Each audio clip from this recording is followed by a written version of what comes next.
Welcome to an inside look at Marvel's Avengers, presented by Intel. An in-depth look at how Crystal Dynamics and Marvel Games work together to create Marvel's Avengers.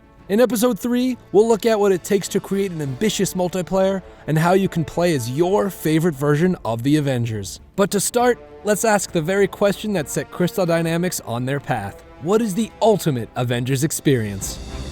For me, the ultimate Avengers experience is all about that cooperative and competitive teamwork. We want the player to assemble a team and play and defend Earth. I wanted a good variety of heroes that I could play, and I wanted to be able to collect different things for each of the heroes. How about if we have the heroics on these characters affect physics objects and generate physics objects? A game where you can keep expanding, you're gonna keep getting bigger and bigger threats, you're gonna want to go to amazing places. You know, I'm fighting here as Widow, but I got Hulk on my left and Cap on my right, and just getting that sense that I'm part of something bigger. You have that, and then you go, oh yeah, we've really made something here.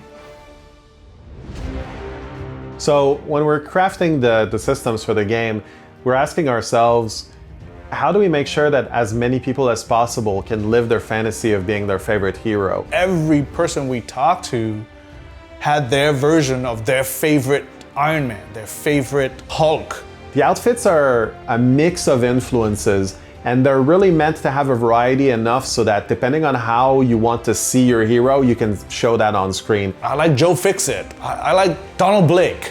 And that freedom of expression, we wanted that in the player's hands. People are recreating their favorite moments, and that's really what we wanted to create for people. Not only for us to tell those stories, but for them to create their own. We dissociated the gear from the outfits because we wanted people to be able to look the way that they want to look without necessarily altering the way that their character functions. I like to play Thor with a lot of armor. That doesn't necessarily mean my Thor is super resistant. We really kept a lot of Marvel DNA throughout absolutely everything that we did. We didn't just have Stark Tech and we didn't just have S.H.I.E.L.D., we also had this other faction, the Inhuman Resistance. The gear has this really strong identity when you read all the details about it, and if you know your stuff, you know it makes sense. It all does things that you expect. So for example, in a cold, snowy region, you might want to defend against cryo weapons that can freeze you. Some of the gear will emit PIM particles that will shrink enemies. The powers that you can get from your gear and the stats that you can get from your gear are actually separated, so now you actually get to have access to more powers. When we first started development, right, we looked at our heroes and we were like, they could be classes, like Iron Man's very ranged. But then we kind of found that it would cheapen other classes. And so we actually completely reversed a lot of those original decisions in like the super early months where we were like, okay, no, everyone has to have a baseline of core skills, but no classes. The skills are the different mechanics that you can unlock as you play the game, and the different button combos that will result in those mechanics. You will need to learn new tricks with your button combos, and they feel really good when you pull them off. For me, this is one of the best parts of the game because you feel like you're really growing as a hero. At Intel, we choose to collaborate with a handful or less of games per year to deliver an enhanced experience on PC. Because the PC CPUs have a lot of additional power that can be leveraged. And so early on, I identified that the physics system had a lot of room to grow. We could do a lot of additional objects in the scene, all that kind of stuff. And so as you play the game, you're able to unlock skills and build your heroics into more powerful heroics. And you see that affect the environment differently as you progress. So early on in the game, your heroics won't interact with the debris and the destruction on the ground as much as they will after you've leveled the character up. All of these features help you feel like a superhero. And so if I played Thor, I play a huge intrinsic Thor and I have all of my heroics and I have lightning everywhere. But then someone else might just use Mjolnir for everything. And so we give you all of the power, you choose what you want to do with that power. In their descriptions and in what they're called, you can see the Marvel references. And that was really important to us. We spent a lot of time speaking with Marvel to make sure that the DNA would be there, that the identity is very strong. We really did create each hero individually. We didn't design them in a vacuum, but we really designed each hero as their own unique Avenger in this world. It was about what do they bring to the team?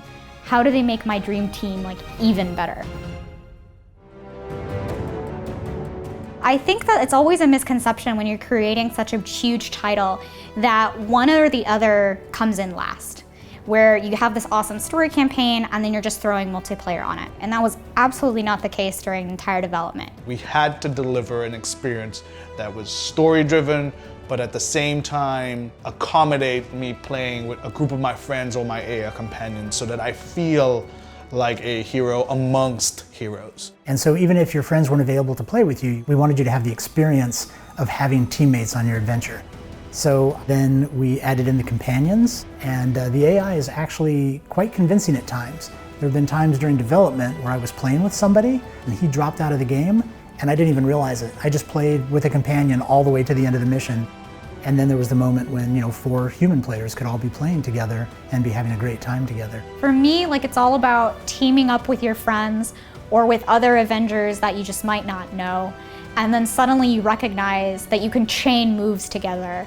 Things just start to fall in place, and your friends will have a play style, you'll have a play style, and that just comes across, and it's fun and it's organic. You can just fight alongside somebody else and juggle an enemy back and forth. One character might throw it up into the air while another Avenger comes along and knocks it back to the ground. When you're smashing the ground, Kamala's palm comes across the screen and smashes another robot up against the wall. There's so much going on. It's so immersive, you just lose yourself in the gameplay. I'm very proud to have been a part of this. Everyone at Intel is.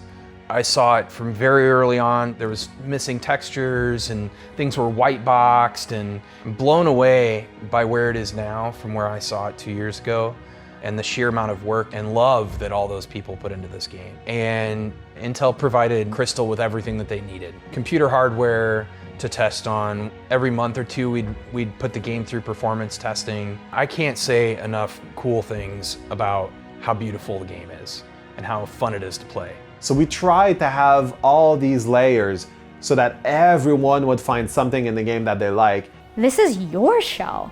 It's the show for you, right? So when you're Ms. Marvel and you're running through, or you're Thor and you are bringing down the lightning, for me, that's what this game is. It could be as simple as looking a certain way in a certain place, and that for some people is exactly what they're looking for. It's a platform for you to engage with all of these amazing Marvel history and Marvel lore. The other big thing is because it's a Marvel game, it's full of Easter eggs. So one thing that a lot of people have started having fun with is going to Thor's room when he's not around on the helicarrier. Mjolnir will be hanging out in there. We were making this game for Marvel fans because we are Marvel fans. In episode 4, we'll take a look ahead and find out how the world of Marvel Avengers will continue to expand. New Avengers, new worlds, new threats. The team at Crystal Dynamics is as determined as ever to continue their story, and now that that foundation is set, the possibilities are endless.